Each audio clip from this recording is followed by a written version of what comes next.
The jet did not fall from the sky gently. It screamed, tore, and split the quiet morning in half. And in that instant, everything Daniel Brooks thought he had buried forever came rushing back to the surface. Lake Crescent lay calm beneath a pale spring sun, its surface smooth as glass, reflecting the surrounding evergreens like a painted cathedral. Daniel sat in a small wooden boat near the shoreline, his hands steady on the fishing line. His posture relaxed in a way that only came from years of choosing solitude over noise. On the dock behind him, his 10-year-old son Lucas lay on his stomach chin, resting on his fists, flipping through a dog-eared book about airplanes. The boy loved machines that flew, loved how they defied gravity, never knowing how deeply ironic that love was. Daniel watched him from the corner of his eye, a familiar ache tightening in his chest, equal parts pride and fear. The first sound was wrong. Not thunder, not wind. A mechanical shriek, high and violent, ripped through the valley. Daniel looked up just in time to see a private jet, tilting unnaturally its right engine, coughing black smoke as it spiraled downward. The plane clipped the treetops, then slammed into the lake, less than 200 yards away. Water exploded skyward. Fuel spread across the surface like a dark stain. The impact echoed off the mountains, loud enough to shake birds from the trees and knock Lucas to his knees. Daniel did not shout. He did not freeze. He dropped the fishing rod and dove boots and all into the freezing water. Years of instinct took over instincts he pretended he no longer had. The lake swallowed him in darkness, and fuel slicked cold as he swam hard toward the sinking cockpit, his lungs burning his mind, unnervingly calm. He reached the shattered window glass, slicing his forearms, and forced it wider with a strength born from desperation rather than muscle. Inside, a woman floated unconscious, her head tilted at an unnatural angle, blood streaking her temple. Daniel grabbed her under the arms and kicked upward, breaking the surface just as the cockpit vanished beneath them. On the shore, Lucas screamed his father's name, his voice thin with terror. Daniel dragged the woman onto the gravel bank, rolled her onto her side, and pounded her back until she coughed violently, water and fuel pouring from her lungs. When she finally drew a ragged breath, Daniel exhaled a sound halfway between relief and grief. He did not ask her name. He did not wait for sirens. As soon as he saw rescue boats racing across the lake, he slipped back into the water and swam to shore, already pulling Lucas into his arms, already planning how to disappear again. The next morning, sunlight filtered through lace curtains in Daniel's small cabin, illuminating dust motes and the quiet order of a life stripped down to essentials. He brewed coffee in an old dented percolator that had belonged to his father, the familiar smell grounding him as his hands moved on autopilot. The television murmured in the corner, a news anchor speaking with barely contained excitement about a miracle survival. A banner scrolled across the screen announcing that a billionaire aviation CEO had lived through a catastrophic jet crash in rural Washington. Aerial footage showed Lake Crescent crowded with boats and helicopters, the peaceful valley transformed into a spectacle. Daniel turned the television off before the anchor said her name. He stared out the window at the lake, calm once more, as if it had not nearly swallowed a plane whole. Heroes, he had learned, were never rewarded. They were investigated, dissected, and blamed. He took a sip of coffee and felt the familiar weight of memory settle in his chest. 7 years earlier, Daniel Brooks had been a senior flight systems engineer at Hale Aerospace. A rising star, trusted with experimental control systems that pushed the boundaries of modern aviation. He had loved the work, the precision, the language of stress tolerances and hydraulic pressure that made flight possible. But he had seen something no one else wanted to acknowledge, a flaw buried deep in a hydraulic control system. that failed under sustained, asymmetric load. He wrote reports. He sent emails. He raised his hand in meetings and watched executives smile politely while dismissing him. 3 months later, during a test flight over the Nevada desert, the system failed exactly as he had predicted. The aircraft exploded midair. The pilot ejected in time. Daniel's wife Emily, visiting the observation tower with families of the crew, did not.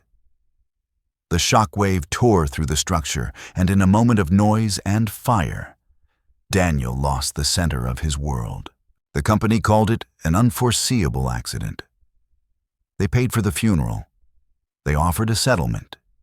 They handed him a non-disclosure agreement and suggested he move on. He had moved all right. North until pavement turned to gravel and gravel to dirt. He bought the cabin with what little he had left and taught Lucas how to fish, how to read clouds, how to be gentle in a world that rarely was. He fixed small engines for neighbors, avoided towns, avoided questions. At night, when Lucas slept, Daniel still read engineering textbooks by lantern light, not because he wanted to return, but because he could not forget. Standing in his quiet kitchen now, Daniel did not know that the woman he had pulled from the lake was named Victoria Hale. He did not know she was 42, brilliant, relentless, and the most powerful woman in American aviation. He did not know that her survival had triggered an internal investigation that would soon collide with his carefully constructed anonymity. All he knew was that the valley was no longer invisible, and invisibility had been the only thing keeping him safe. Outside, the wind stirred the pines, and Lake Crescent shimmered under the morning sun, serene and deceptive. Daniel Brooks had saved a life without asking for anything in return. He had no idea that by doing so, he had reopened a story that refused to stay buried, a story that would soon arrive at his door with polished black sedans and questions no amount of silence could answer. Victoria Hale woke to the sound of machines breathing for her, a steady mechanical rhythm that felt foreign inside her own chest. White light pressed down from above, too bright, too clean, carrying the sterile scent of antiseptic and authority. Pain bloomed behind her left temple, sharp and insistent, and when she tried to move, the room answered with a chorus of alarms and hurried footsteps. Somewhere nearby, a voice said her name calm, but edged with relief, as if speaking it out loud was proof she was still real.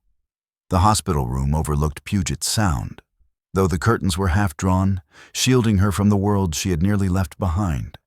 Doctors explained injuries in careful phrases: bruised ribs, a mild concussion, a fractured jawline that would heal. They called her survival extraordinary, a statistical anomaly. Victoria listened without interrupting her mind, already reaching past the present moment, replaying the final seconds before impact.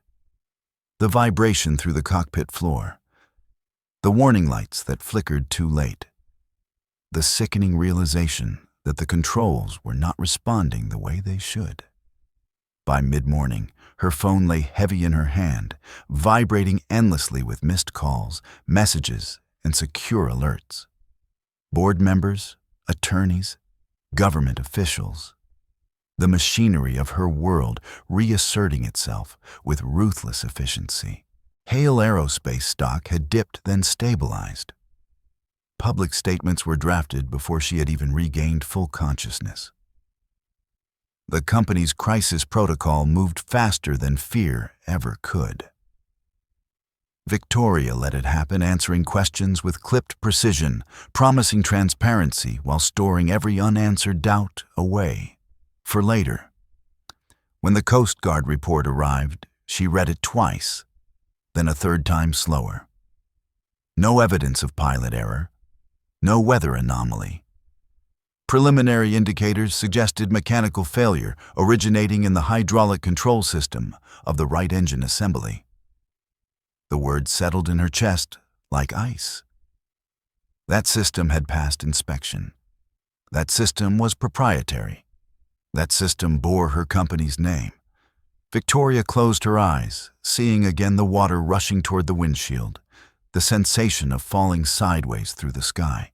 That night, long after the hospital quieted, she asked a single question that cut through the layers of security and protocol surrounding her. Who pulled me out? The answer came hesitantly pieced together from witness statements and satellite footage. A local man. No name on record. He had vanished before emergency crews arrived, leaving behind nothing but a pair of torn gloves and the image of someone swimming toward a sinking jet without hesitation. Victoria stared at the still frame on her tablet, the rescuer nothing more than a blur against dark water, and felt an unfamiliar tightening behind her eyes. 2 days later, Daniel Brooks stood at the edge of Lake Crescent, splitting firewood beneath a sky heavy with clouds. The rhythmic crack of the axe against the log was grounding, predictable, the kind of physical labor that kept thoughts at bay. Lucas sat on the cabin steps, carefully sanding the wing of a half-built model plane.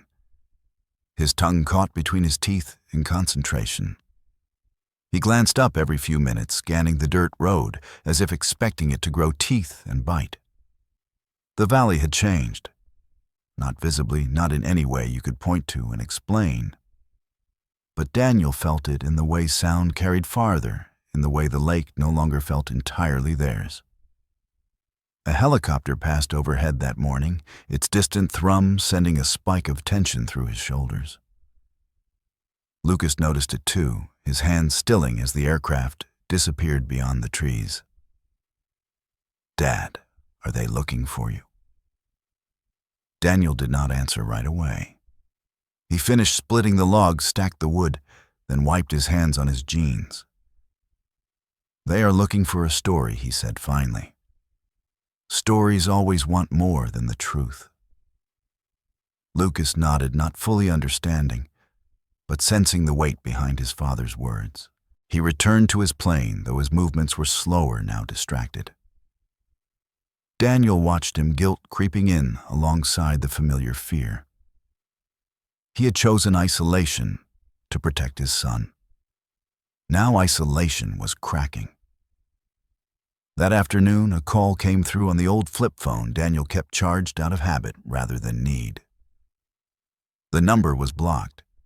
He stared at the screen for a long moment before answering. The voice on the other end was professional, measured, asking questions without asking questions. "Were you present at Lake Crescent on the morning of the incident? Did you render assistance? Would you be willing to make a statement?" Daniel gave short answers, careful ones, offering nothing beyond what could not be denied. When the call ended, his hands were trembling.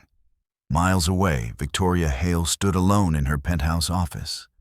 The city spread beneath her like a living circuit board. Floor-to-ceiling windows reflected her own image. Back at her, composed and controlled, the public face already slipping back into place.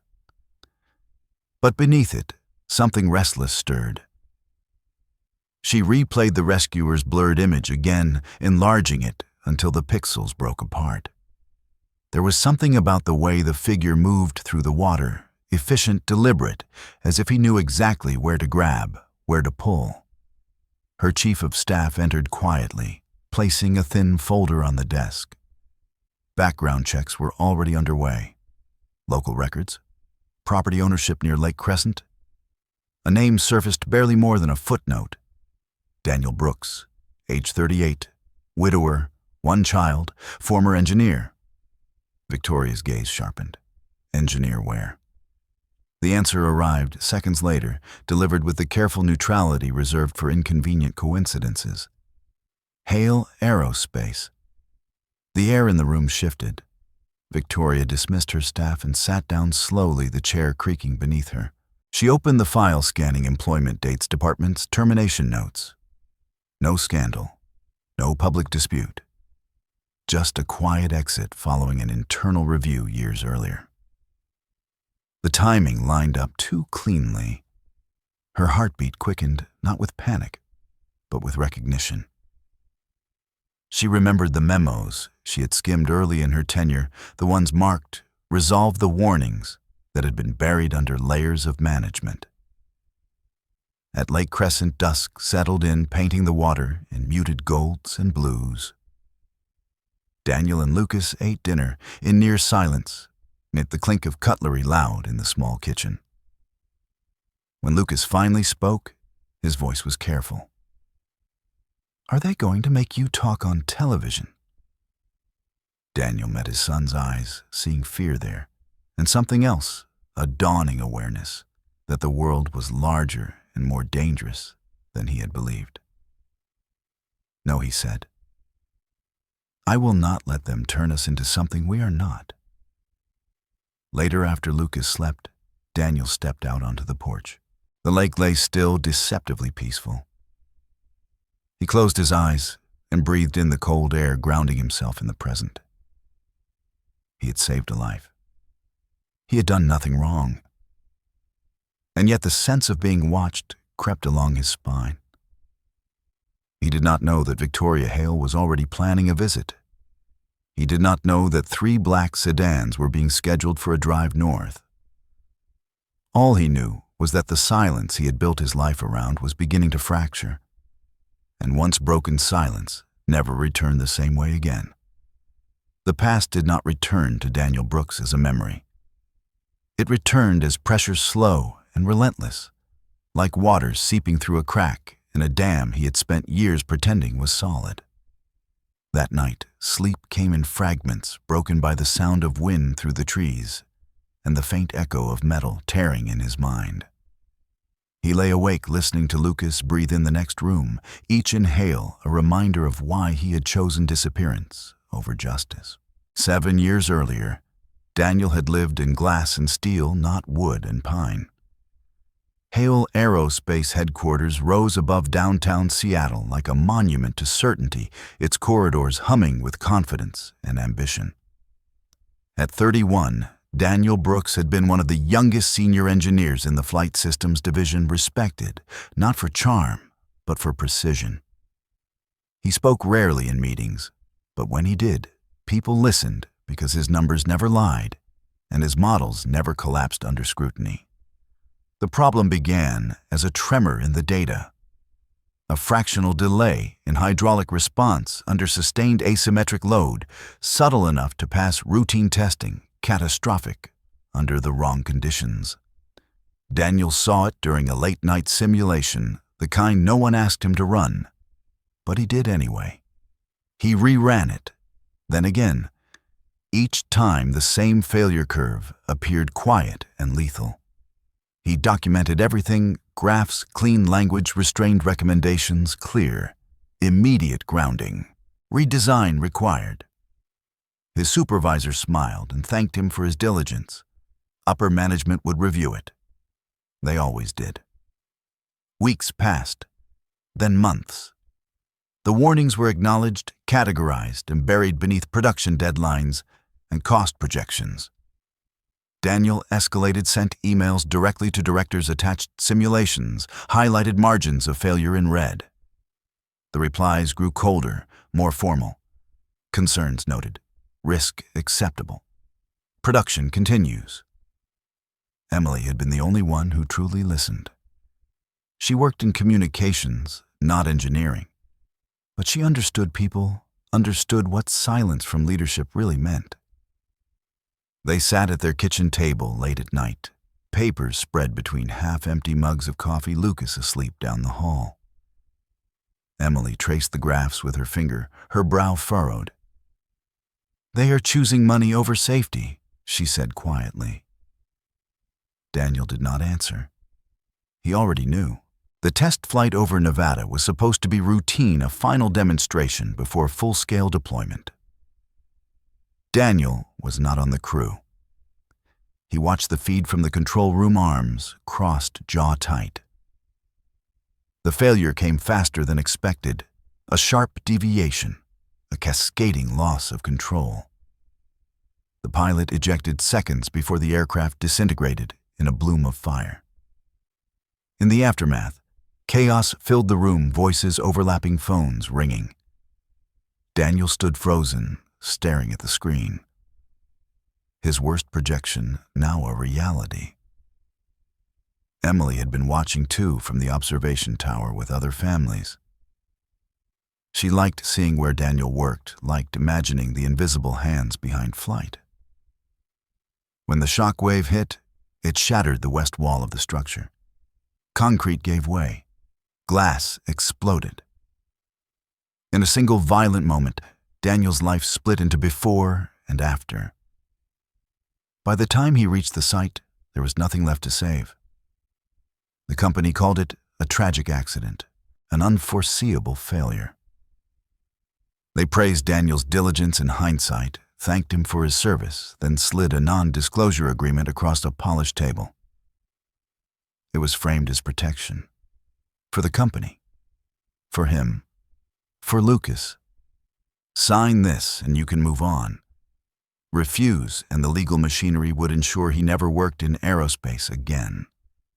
Daniel signed not because he agreed, but because his son needed stability more than he needed vindication. The settlement arrived quietly. The funeral flowers were tasteful. Condolences came from executives who could not remember Emily's name. Daniel packed his office in silence, placing textbooks and notebooks into a cardboard box, leaving behind the whiteboard where equations still lingered faintly beneath fresh eraser marks.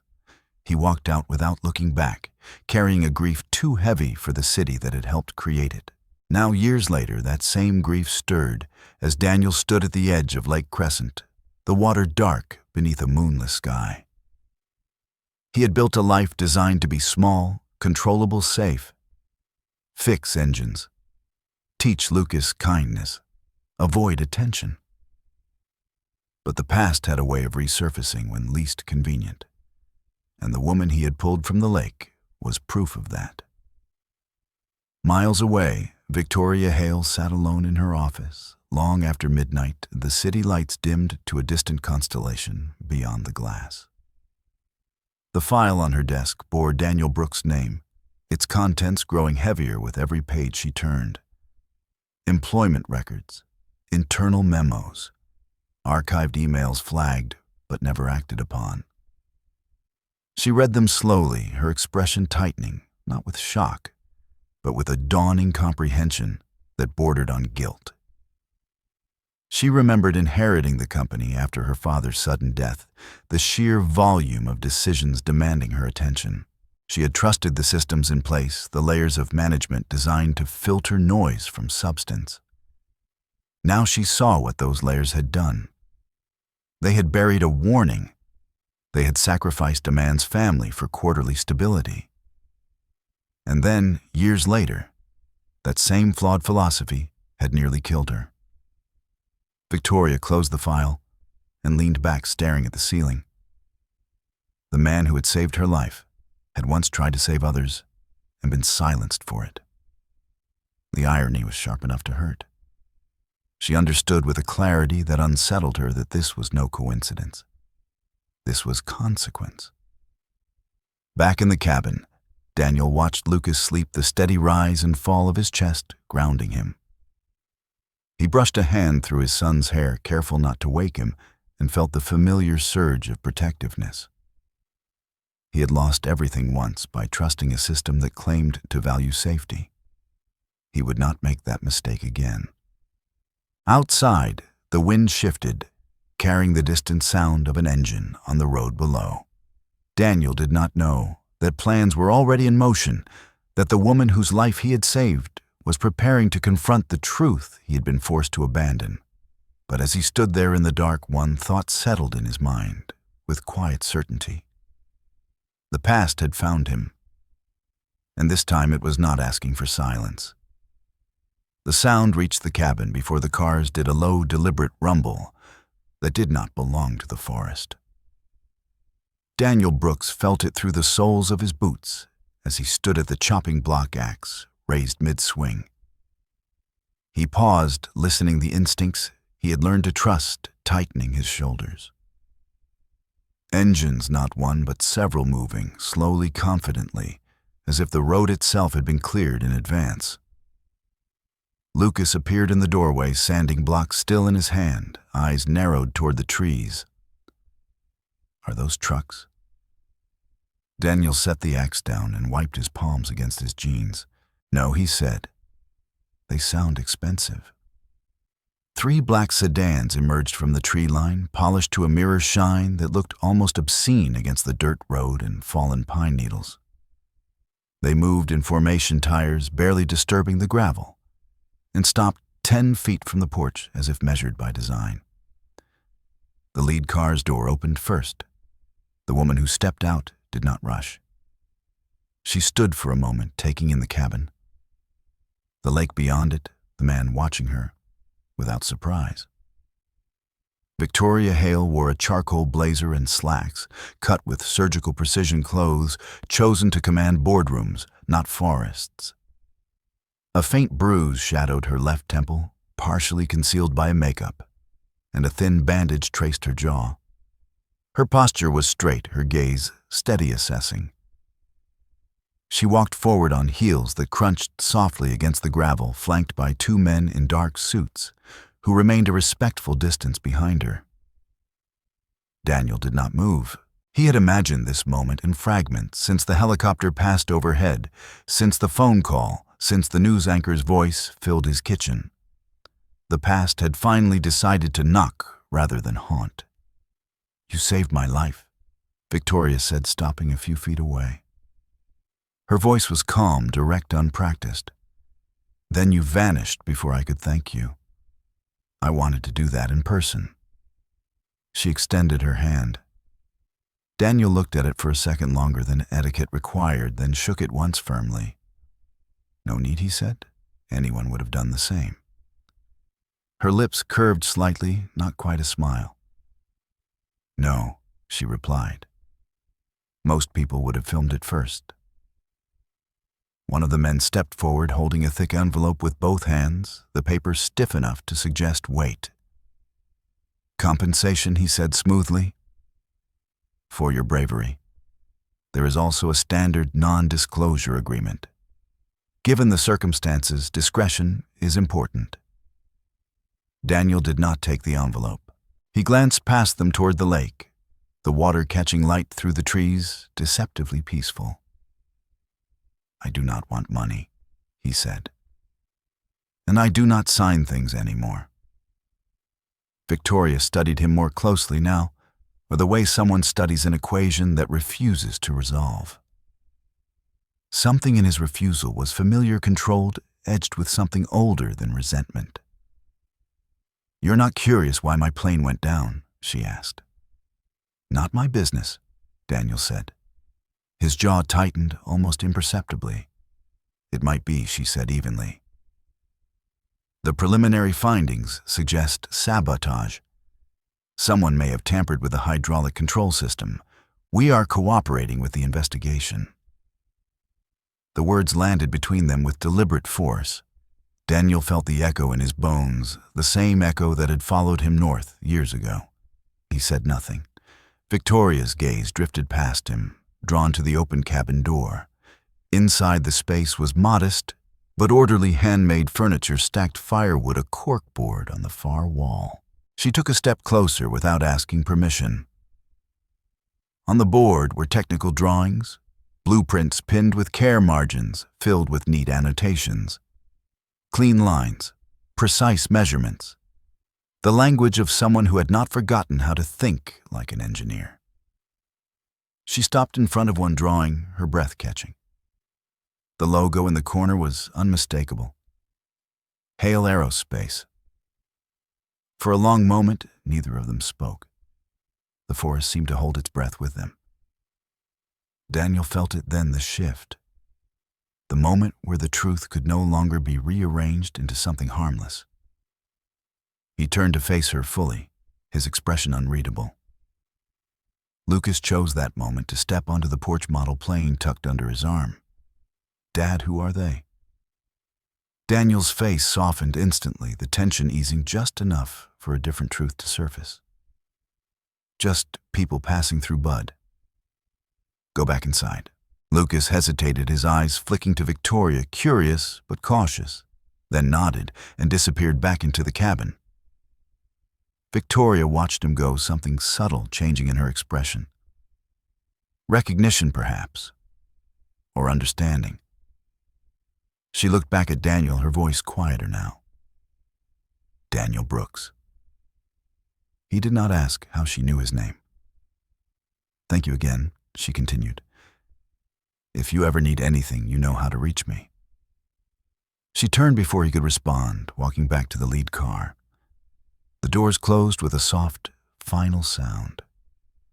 The sedans reversed down the narrow road and vanished into the trees as smoothly as they had arrived, leaving behind silence and the faint scent of exhaust. Lucas reappeared beside his father. Why did she come all the way out here just to say thank you? Daniel watched the dust settle where the cars had been. "She is from a different world," he said. "Not ours." Even as he spoke, he knew it was no longer true. By late afternoon, the valley buzzed with rumors. A hiker's shaky video of the crash surfaced online, capturing the moment of impact and a lone figure swimming toward the wreckage. The footage spread with ruthless speed, dissected frame by people hungry for angles and motives. Headlines multiplied speculation, outrunning fact. A mysterious man, a billionaire crash.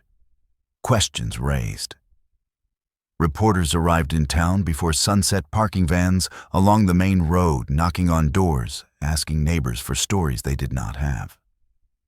The general store became a hub of whispered theories. Daniel's name surfaced again and again, stripped of context, shaped into something darker. At the garage where Daniel worked part-time, his boss pulled him aside, apologetic but firm. Customers were uncomfortable. It would be better if Daniel took some time off. Daniel packed his tools without argument and drove home under a sky thick with clouds. That night, rain hammered the cabin roof, the sound relentless. Lucas sat at the table, pushing food around his plate. "Dad," he asked finally, "why are people saying bad things about you?"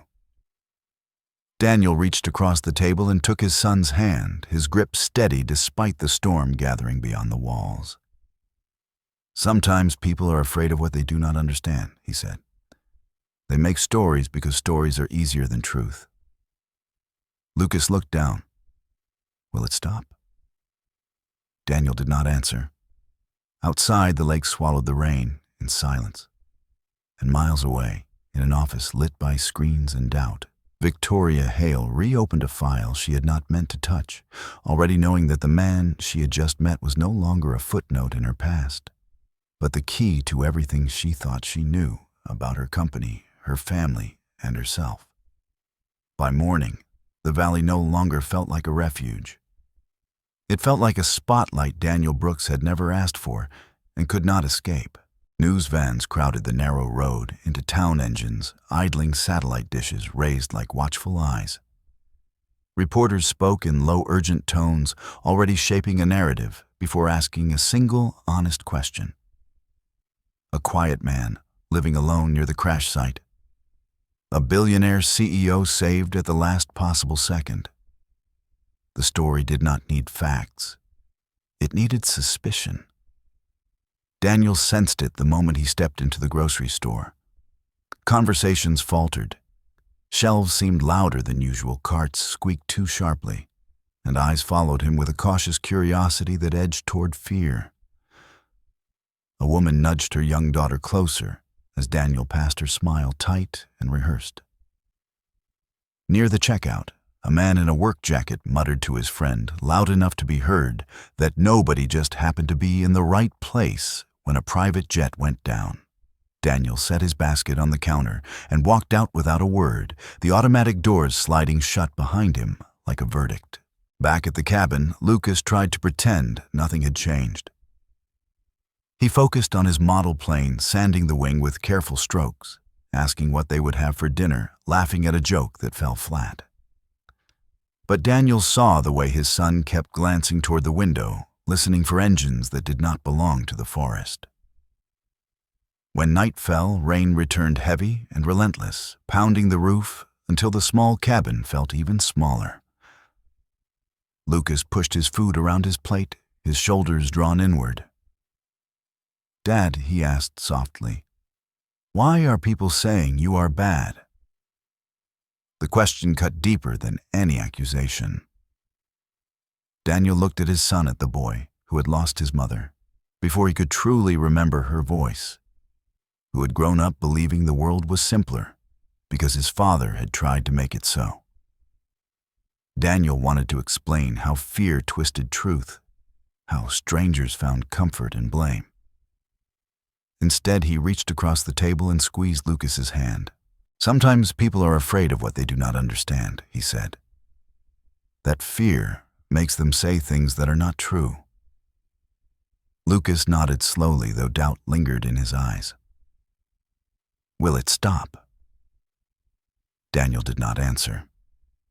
He cleared the plates and turned off the light, letting the darkness speak for him. Miles away, Victoria Hale sat alone in her office, high above Seattle, the city blurred by rain, streaking down the glass. The headquarters of Hale Aerospace had always felt like an extension of her will, precise and unyielding. Tonight, it felt hollow.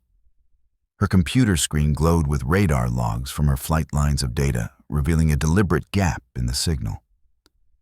Not chaos, not chance. Someone had reached inside the system and cut it clean. She opened the employee database and typed Daniel Brooks. The file appeared with quiet efficiency. Employment terminated following incident review. Ineligible for rehire. She clicked deeper, uncovering archived emails and internal memos that should have stayed buried. 7 warnings, each marked urgent, each acknowledged, none acted upon. Her breathing slowed as she scrolled the pattern impossible to ignore. The Nevada test flight appeared next. 1 civilian fatality, name redacted. Victoria opened the attached report, her fingers tightening on the mouse. Rebecca Brooks, wife of Daniel Brooks, survived by husband and 1 minor child. The room seemed to tilt, the realization settling with brutal clarity.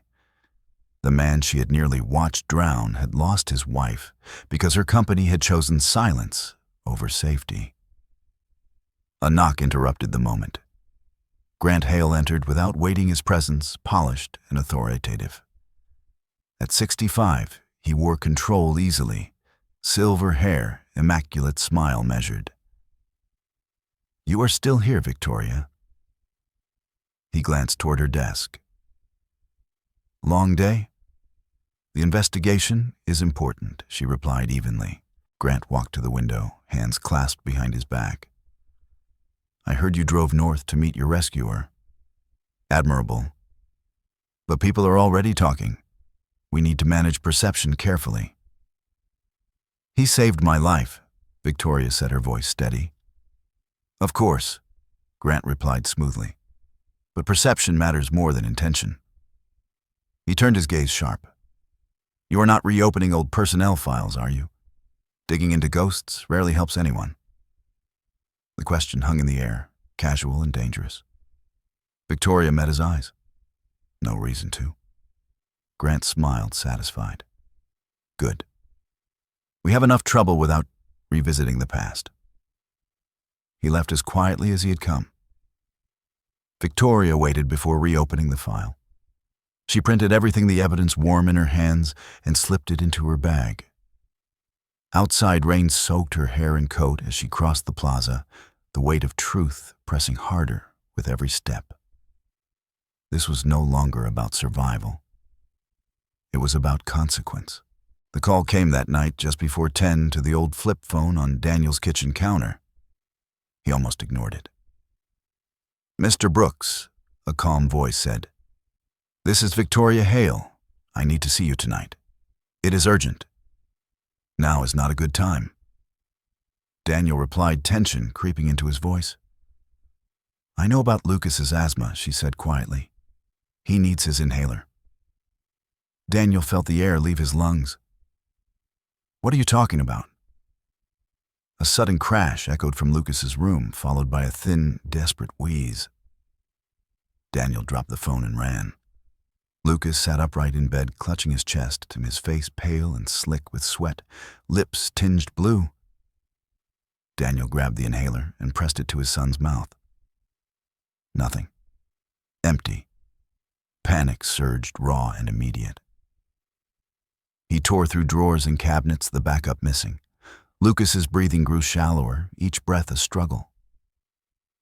Daniel scooped him up and ran for the door, rain soaking them instantly.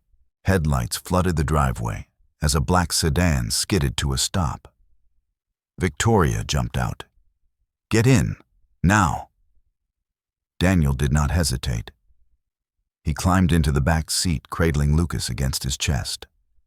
Victoria slammed the door and drove hard tires screaming on wet dirt.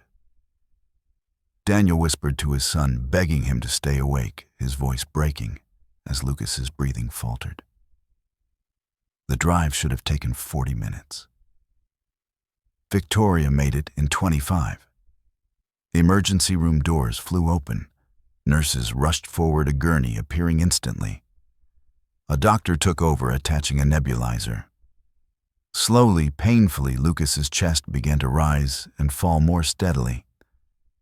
Daniel sank into a chair in the hallway, his head in his hands. Victoria stood nearby, soaked and silent, refusing to leave. When the doctor finally returned and said Lucas would be fine, Daniel exhaled a sound that was half sob, half relief. He sat beside his son's bed, brushing damp hair from Lucas's forehead. "I am here, buddy. I am not going anywhere." Victoria appeared in the doorway. Daniel looked up at her, eyes red. "Thank you," he said quietly. "Without you, I would have lost him." She stepped closer. "You are not alone anymore." Daniel reached into his jacket and pulled out a small USB drive, worn from years of hiding. "Everything I kept is here," he said. "The warnings, the proof, the truth." Victoria closed her fingers around it, understanding the weight of what she held. "Then we finish this," she said softly. The law office sat on a quiet side street, far from downtown glass towers, deliberately forgettable, the kind of place people chose when they wanted truth without spectacle. Daniel Brooks arrived early, sitting at the end of a long table, hands folded, shoulders relaxed in a way that made him look smaller than he was. Across from him, Victoria Hale reviewed her notes in silence, the weight of what she carried evident not in panic but in restraint. Between them, Dr. Laura Simmons prepared her laptop with calm efficiency, a woman whose career had been built on dismantling corporate lies, one data point at a time. When the projector came to life, the room seemed to narrow. Files opened one after another, not rushed, not dramatic, just relentless. Emails written late at night, simulation graphs marked with careful annotations, test results highlighted in red where margins collapsed under pressure. Dr. Simmons spoke evenly, letting the evidence do the work. She paused on an email sent years earlier, its language precise and restrained, warning of hydraulic control lag under sustained asymmetric load and recommending immediate grounding. 3 days later, a response appeared beneath it. "Your concerns are noted. Continue with scheduled production." Daniel watched his own words on the screen without flinching. He had memorized them long ago, replayed them in his head during sleepless nights. Seeing them again did not reopen the wound. It confirmed it. Dr. Simmons moved on to an internal memo addressed to senior leadership, summarizing Daniel's findings as a minor technical issue and estimating recall costs in the billions. The recommendation was chillingly simple. Internal review only. No production delay. "This was not oversight," Dr. Simmons said quietly, her voice steady but firm. "This was a deliberate risk assessment. Someone decided lives were an acceptable variable." Victoria felt her chest tighten as she leaned forward. Who signed off on this, she asked, though the answer had already begun forming in her mind. Dr. Simmons clicked once more, pulling up a scanned approval form. At the bottom, a familiar signature appeared, confident and unhesitating. Grant Hale. The silence that followed was heavy, dense with consequence. Daniel exhaled slowly, not in shock, but in recognition. He had always known where the decision had come from, even when he had been forced to carry the blame alone. They buried the reports, he said calmly. When the failure happened, they blamed the pilot. When that was not enough, they erased me. Dr. Simmons nodded. A recall would have cost the company billions and shaken investor confidence, she said. So they chose to absorb the risk. And people died. Victoria stood and walked to the window, rain streaking down the glass, blurring the city beyond. If I release this, she said after a moment, it will destroy the company. Thousands of employees will suffer. My family name will be dragged through courtrooms. Everything my father built will collapse. Daniel looked at her, his expression steady, stripped of accusation. And if you do not, he said, more people will die. The truth landed without force, without drama, because it did not need either. Victoria turned back toward the table, meeting Daniel's eyes. In them she saw grief that had hardened into clarity, loss that had become resolve. She nodded once. Then I know what I have to do. Dr. Simmons closed her laptop and gathered her files. I will prepare a full technical report, she said. It will stand up before regulators in court, wherever it needs to. In the parking garage below, rain echoed off concrete as Victoria and Daniel walked side by side toward their cars. You could protect yourself, Daniel said quietly. Bury this. No one would blame you. Victoria stopped and faced him. I could, she said. But then I would be exactly like him. She paused, letting the weight of that sink in. The truth does not stay buried. It rises eventually, like that plane in the lake. Daniel allowed himself the faintest smile. The emergency board meeting convened the following morning at 8 sharp. By the time Victoria entered the 40-story headquarters, the conference room was already full. Executives sat rigidly around the table tablets, glowing legal counsel lining the walls. At the head of the table, Grant Hale appeared, calm, composed fingers, steepled as though authority alone could bend reality. Victoria did not take a seat. She walked to the front of the room and connected her tablet to the display. We cannot manage this with spin, she said evenly. We address it with facts. The screen lit up with an email dated 6 years earlier. Hydraulic failure risk.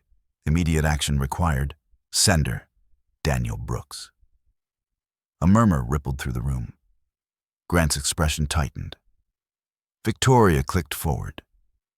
A photograph of a cracked hydraulic component. Another email followed this one from Grant himself, instructing that no recall would occur and production would continue. The words hung in the air, unprotected. One board member stood abruptly, face pale. Are these documents authentic? They are real, Victoria replied. She advanced to the next slide. The approval form filled the screen. Grant's signature sat at the bottom. Chairs scraped back.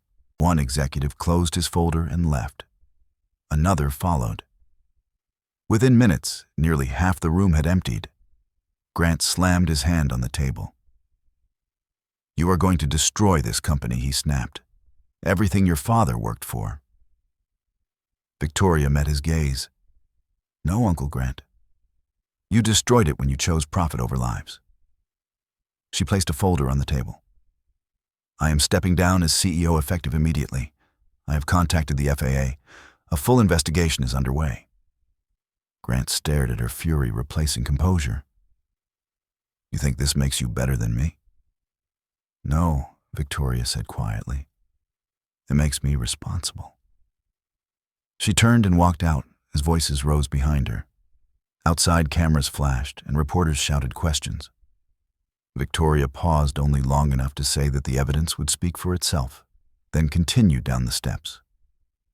That afternoon, Daniel sat on his porch overlooking Lake Crescent, the news scrolling silently on his laptop. The sky was clearing. For the first time in years, he felt his lungs fill without resistance. The truth was no longer his burden alone, and that more than justice felt like freedom. The consequences of the truth did not arrive with noise or celebration. They settled slowly into the days that followed, reshaping Daniel Brooks' world in quiet, persistent ways. His phone began to ring again, not with suspicion or threats, but with hesitant voices that paused before speaking. Engineers from different companies and distant cities reached out through forgotten email addresses, thanking him for saying what they had seen and buried. Each message carried the same unspoken truth. He had not been wrong. He had simply been alone. For Victoria Hale, the fallout arrived like a controlled collapse. Federal investigators moved into Hale Aerospace headquarters with methodical precision, sealing offices, cataloging files, and questioning executives who suddenly struggled to remember details. Lawyers replaced assistants. Silence replaced confidence. Headlines multiplied across every screen, exposing indictments, resignations, and the unraveling of a family empire once thought untouchable. Victoria read only what was unavoidable. She did not need public outrage to understand the cost. The truth had already taken its toll. Stepping down as CEO stripped away the insulation she had lived behind for years. Without authority or staff to filter reality, Victoria was left alone with her conscience. Sleep came rarely fractured by fragments of data and faces she had never known. Daniel's words returned often, not as blame, but as certainty. If you do nothing more, people will die. She understood now that leadership was not about power or control. It was about refusal, the refusal to accept comfort when the cost was human. 2 days after the public announcement, Victoria drove north again. There were no black sedans this time, no assistants managing optics, just a rented car and a paper bag of groceries sliding across the passenger seat. As the road narrowed and the city fell away, the air seemed to clear. When Lake Crescent appeared through the trees, reflecting the late afternoon sun, something inside her loosened, quiet and unfamiliar. Lucas answered the cabin door before Daniel could stop him.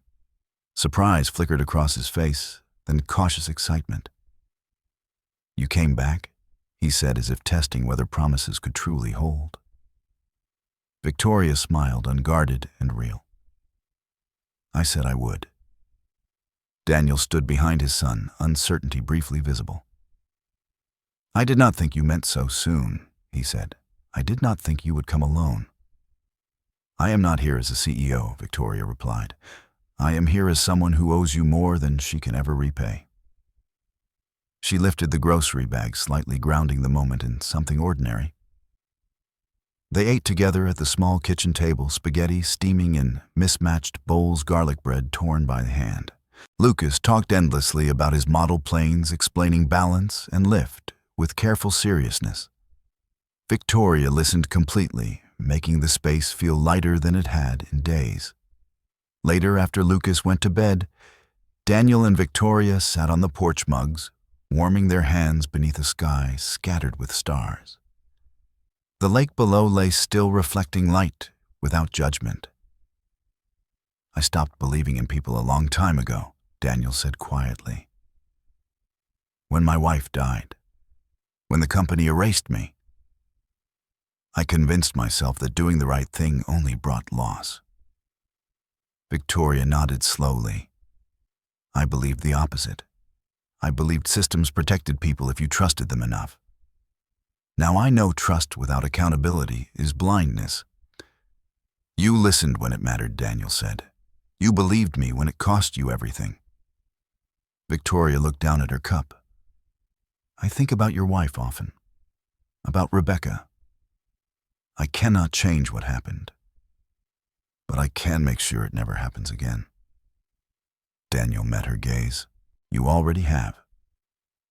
When Victoria stood to leave, she hesitated at the door.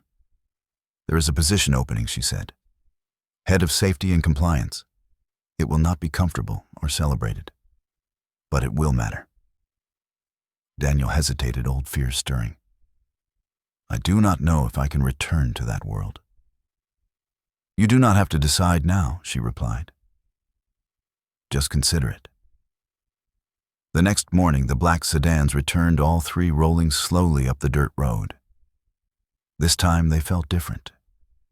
Victoria stepped out dressed simply without armor or distance. Lucas ran toward her, smiling freely. Did you bring more books? I did, she said, and something else. She handed Daniel a folder outlining a consultant role with full authority over safety decisions, no executive override. Daniel searched her face. You are serious? Completely. Lucas tugged at his father's sleeve. You should do it, Dad. You are good at fixing things. Daniel felt emotion rise unexpectedly. He looked at the lake, then at his son, then at the woman who had chosen truth over legacy. All right, he said. I will do it. Victoria smiled, relief and resolve meeting quietly. Together, they walked down to the water's edge.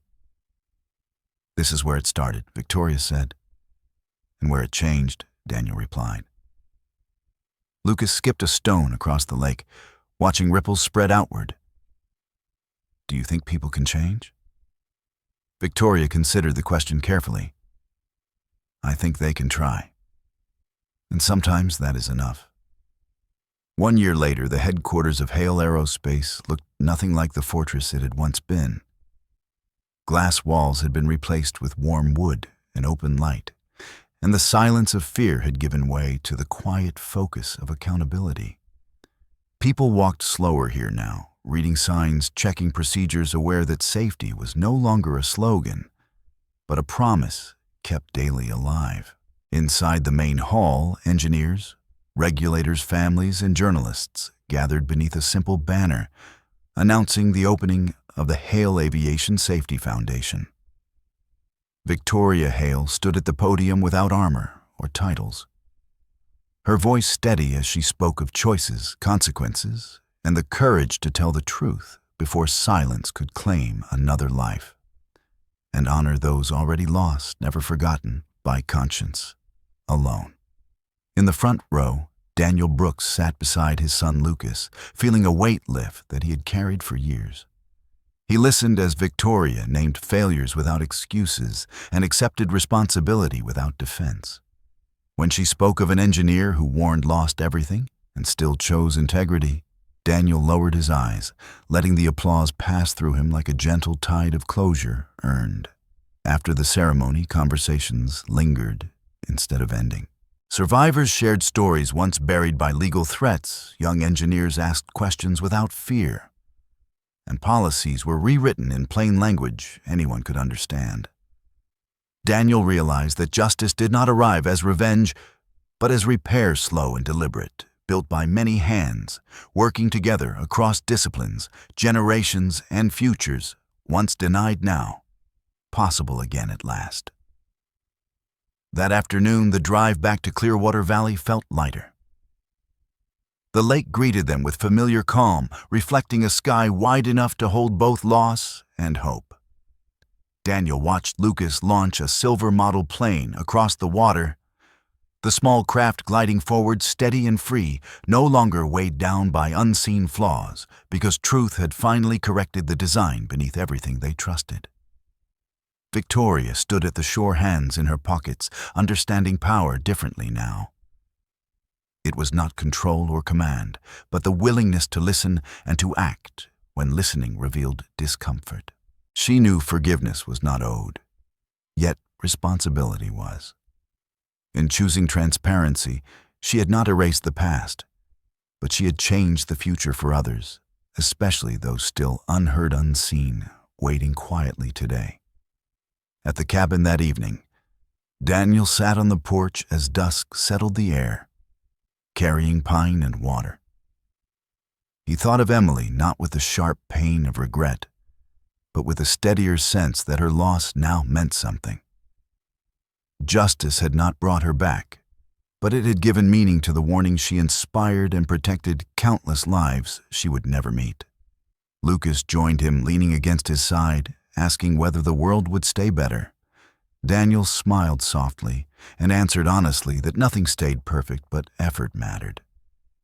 Somewhere beyond the trees, the future waited imperfect and uncertain. For the first time in many years, that uncertainty did not feel like a threat, but an invitation to live bravely, speak early, and protect others without delay. The foundation's doors remained open long after the crowd left a quiet signal of permanence rather than performance. Daniel knew the work ahead would be slow, technical, and often invisible. Yet he welcomed it. Hidden failures were no longer his burden alone, and silence was no longer policy. That knowledge allowed him finally to breathe fully, without fear, without hiding, without surrendering truth again ever. As night fell over Clearwater Valley, the lake reflected stars instead of flames, and the wind carried no alarms. Lives had been altered, careers dismantled, and truths exposed, but something stronger had taken root. Responsibility had replaced denial. Courage had outlasted power. And in that quiet balance, the story found its ending where justice endured memory, guided, and vigilance guarded tomorrow onward, always still here. Stories like this reveal a deeper truth that often gets overlooked. In real systems, whether in aviation business or everyday life, disasters rarely come from a lack of knowledge. They come from ignored warnings, misplaced priorities, and the quiet pressure to stay silent. From a professional and ethical standpoint, this story highlights how integrity is not a moment of heroism, but a long series of difficult decisions made when no one is watching. Real leadership is not about preserving power. It is about accepting responsibility before harm becomes irreversible. If this story resonated with you, if it made you pause or reflect on how truth and accountability shape our world, take a second to support the channel. A simple like helps these stories reach people who need to hear them. Subscribe if you want to continue exploring powerful, meaningful stories about courage, justice, and hidden strength. And now, we invite you to be part of the conversation. In the comments, share just 2 short words that capture what stayed with you most after this story. Choose truth.